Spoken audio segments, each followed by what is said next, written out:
शहर में नगर निगम के खिलाफ व्यापारियों का अनोखा प्रदर्शन मनाया गया। ब्लैक डे दी जानकारी। आपको बता दें, सहारनपुर शहर में व्यापारियों ने बुधवार दोपहर 2 बजे नगर निगम के खिलाफ अनोखा प्रदर्शन करते हुए ब्लैक डे मनाया है। व्यापारियों ने काले कपड़े पहने और दुकानों पर काले झंडे एवं बाजार में बैनर लगाए हैं। बता दें कि कुछ दिन पहले शहर के एक व्यापारी के साथ हुई मारपीट के मामले में नगर निगम ने मारपीट करने वाले निगम के प्रवर्तन दल के लोगों को क्लीन चिट दे दी है। व्यापारियों ने जांच रिपोर्ट पर सवाल उठाए हैं। पिछले कई दिनों से व्यापारी इस मामले में अपना विरोध जता रहे हैं।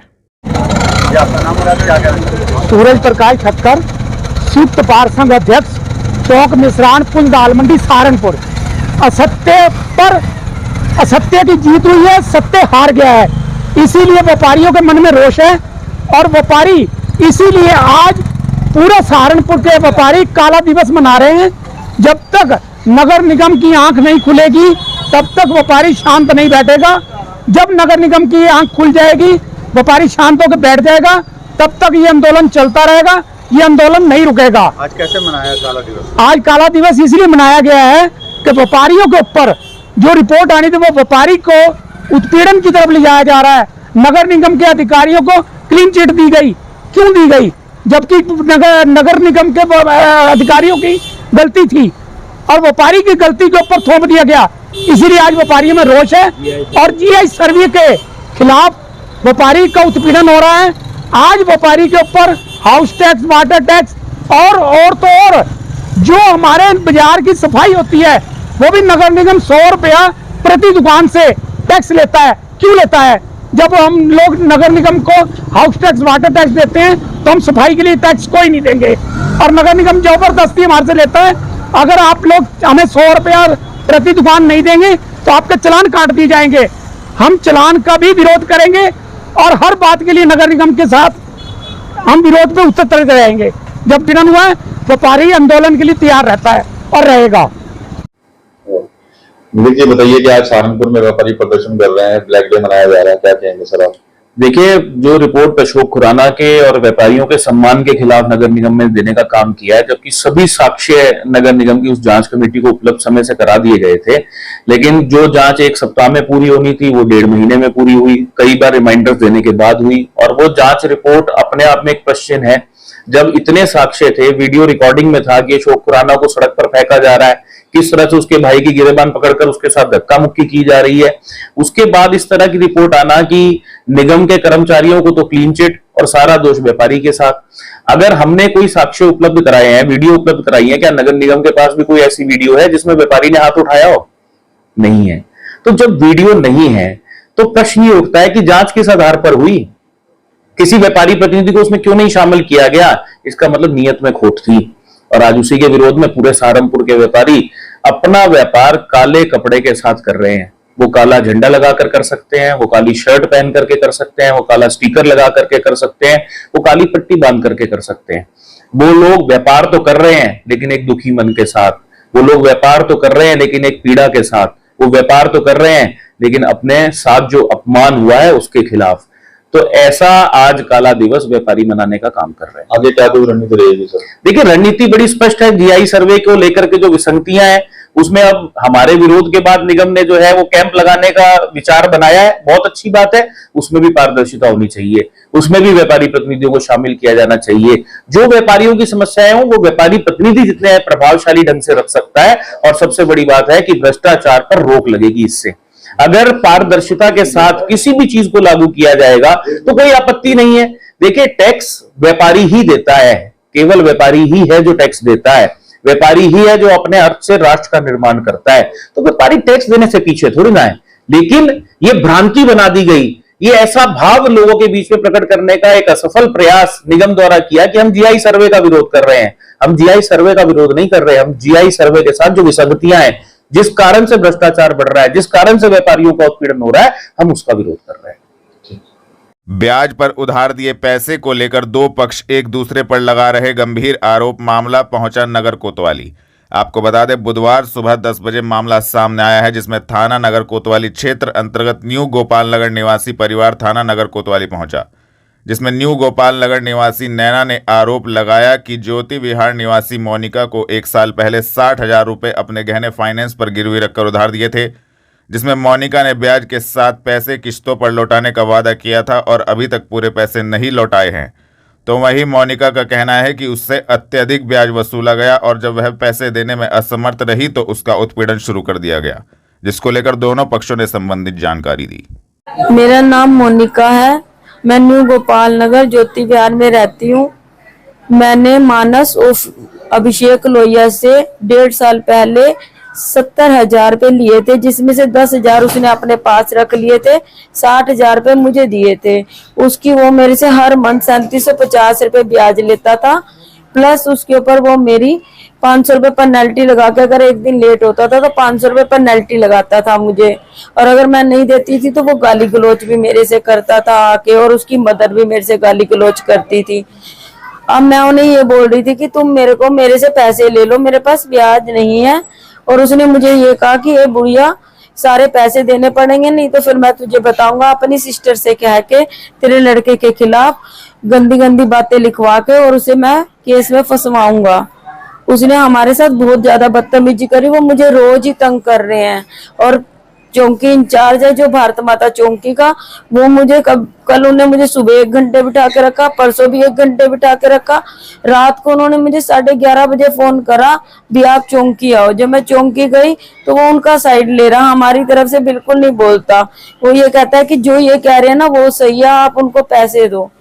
वो मेरे से पैसे मांगते हैं, मैं कहाँ से पैसे दूं? मेरे पास, मैं भी किसी से पैसे मांग के और उनको दे रही हूँ 50,000 रुपये, पर वो 50,000 रुपये में रेडी नहीं है।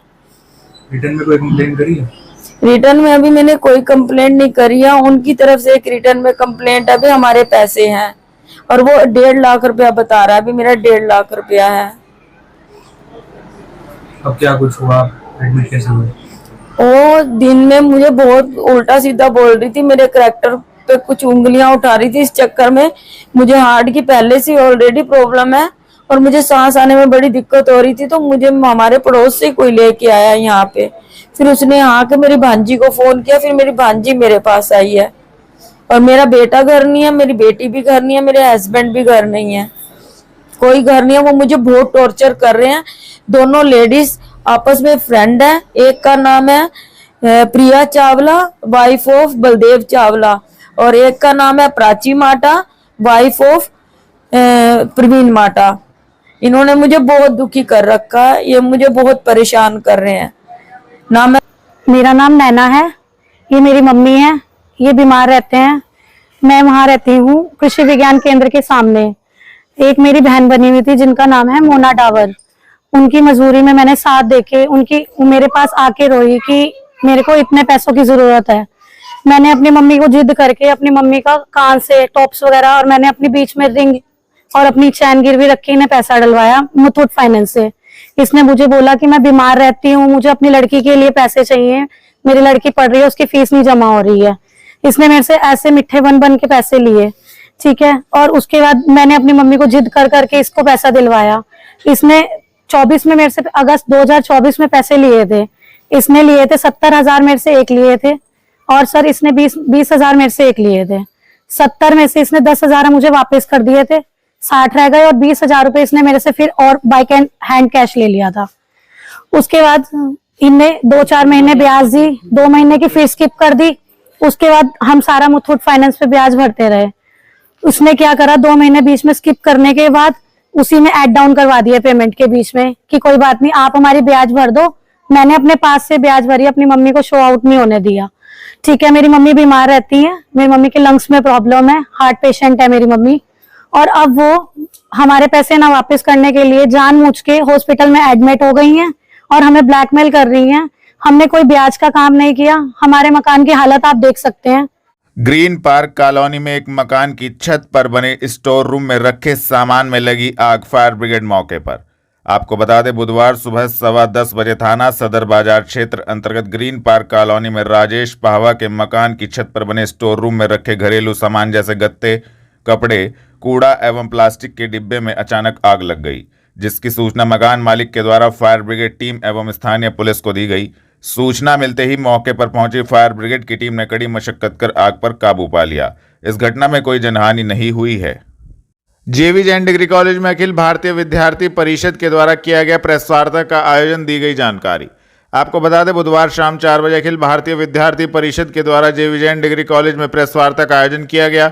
JV जैन डिग्री कॉलेज में अखिल भारतीय विद्यार्थी परिषद का अनिश्चितकालीन धरना जारी है। इस दौरान उनका कहना था कि भ्रष्टाचारी प्रबंध समिति, निलंबित प्राचार्य वकुल बंसल एवं कुलपति प्रोफेसर विमला वाई से जुड़े कई मामलों को लेकर यह प्रेस वार्ता की गई है, जिसको लेकर संबंधित जानकारी दी गई। अभी अखिल भारतीय विद्यार्थी परिषद का एक अनिश्चितकालीन धरना JV जैन डिग्री कॉलेज में निरंतर चल रहा है, जिसमें अपनी मांगे कुछ बिंदु हैं जो अभी आमंत्रण है, जो पिछले 2 वर्षों से निलंबित जो चल रहे वकुल बंसल निलंबित प्राचार्य हैं, उनको बहाल करने के विषय में हमने धरना रखा गया था। इसमें जो कि अभी आज जो हमारा आप सभी के माध्यम के जो इनकी भ्रष्टाचारी है वो आपको अवगत करानी थी, तो जिसमें अभी जो 11 बिंदु पहले इन्होंने जो जांच समिति बैठी थी, जांच समिति में 11 बिंदु जो जिसमें फर्जी पाए गए थे वित्त के आरोप से और जो फर्जी एडमिशन थे, उनको लेकर इन्होंने अभी जो नई जांच मतलब वो फाइनल रिपोर्ट 2 महीने पहले, इसे 2025 में 2 महीने पहले जो अभी सौंपी थी, तो उसमें इन्होंने दोबारा से जो अभी लगभग 2 दिन पहले एक VC को इन्होंने दोबारा से एक जांच समिति भेजी गई है, दोबारा से उसमें फेरबदल कर जिसमें कि पहले वाली जो जांच समिति थी, मतलब जो बनाई थे, जिसमें इन्होंने दोषी माना था, उसमें बिल्कुल भ्रष्ट कर उसमें फेरबदल वित्त के आरोप उसमें हटा दिए, क्योंकि जो वकुल बंसल प्राचार्य है, जो हमारे मोहित जैन है सचिव, प्रबंध समिति के जो सचिव है, उनके खिलाफ वित्त के आरोपों में उल्टा दोषी यही माने जा रहे हैं। उसके आरोप में इन्होंने अब दोबारा से पुनः उसकी जांच की गई। जांच करने के बाद में उसको वित्त के आरोप उससे हटाए दिए गए हैं, जिसमें जब पहले 2-3 माह पहले इन्होंने वो आरोप उसमें सिद्ध करे हैं, वो किस उद्देश्य से अब हटाए गए हैं, या आप दूसरी बात इन्होंने जांच समिति बना के दोबारा से उसमें जांच करी है, उसमें इनका तो ऑफेंस नहीं है ना कि ये उसमें फेरबदल कर सकते हैं। उसको ऑफेंस नहीं केवल हाईकोर्ट को है, हाईकोर्ट उसमें आदेश करेगा जब उसमें फेरबदल होगी, पुनः जांच होगी। इन्होंने अपनी तरफ से उससे वित्त के आरोप हटाकर दोबारा पुनः वो जांच सौंप दी गई है। एक उसी में अब विद्यार्थी परिषद इसकी कड़ी निंदा करते हुए धरने पर भूख हड़ताल पर बैठा हुआ है हमारे कुछ कार्यकर्ता। तो उसमें अब इन्होंने क्या किया है, अब विद्यार्थियों के हित में जब प्रबंध समिति पहले भ्रष्ट, मतलब पहले तो प्राचार्य भ्रष्ट थे, अब प्रबंध समिति भी यानी कि कहीं ना कहीं इन्वॉल्व है इसमें, तो इसमें छात्रों के इसमें ये निर्णय नहीं है, छात्र इसका रोज अंदर है, प्रबंध समिति के खिलाफ बहुत रोष है, और ना कोई विद्यार्थी ना कोई छात्र इसको प्राचार्य गद्दी पर देखना चाहता है, क्योंकि जिस प्राचार्य ने पिछले इस गद्दी का दुरुपयोग किया है, वित्त के गबन के जब आरोप उस पर सिद्ध कर दिए गए हैं, तो भविष्य में अब पिछली बार खुल गया है, अब की बार क्या उसमें क्या वो होगा कि वो आगे प्राचार्य गद्दी पर बैठेंगे, क्या उसका दुरुपयोग नहीं करेंगे क्या? अब जो मोहित जैन है, जिन्होंने अभी अपने आप फेरबदल उसमें की है जांच की रिपोर्ट में, तो उसमें अभी हम सभी विद्यार्थियों का, विद्यार्थी परिषद का एक ये आग्रह है कि ये 420 का जो मुकदमा इन्होंने फेरबदल का किया है, जो कि इनके अपने उसमें खाई नहीं की, उसमें छेड़खानी कर सकते हैं। आपने केसी और कर्मचारी पर आरोप लगाया है, क्या कुछ आरोप है, क्या कुछ आरोप की वजह रही है? इसमें पिछली बार इन्होंने फर्जी एडमिशन किए गए थे वकुल बंसल ने, और जो वकुल बंसल पूर्व प्राचार्य थे, पहले यहाँ पे निलंबित प्राचार्य है, उसमें इन्होंने 12 फर्जी एडमिशन करे थे, और वित्त के जो प्रबंध जो जांच समिति बैठी थी, उसमें वित्तीय गबन के इनका आरोप सिद्ध हुए थे, जिसकी 2 महीने पहले ही जांच रिपोर्ट 2025 में ही VC मैम को दी गई थी। VC का क्या रोल है? VC मैम का ये रोल है कि जब उनके पास में ये गए हैं, इन्होंने कुछ बात की है, ऐसा तो नहीं है कि नीचे से ही बातचीत होगी, ऊपर से कहीं से कुछ संदेश आया होगा, तभी VC मैम ने ऐसा इन्हें कहा है कि, क्योंकि VC मैम की जो जानकारी हो रही है, VC मैम को हमने अवगत कराया है इस विषय के बारे में, तो VC मैम का कहना है कि इसमें क्या नाम हम पूरे जांच करेंगे, बात करेंगे, उसके बाद में आपको बताएंगे।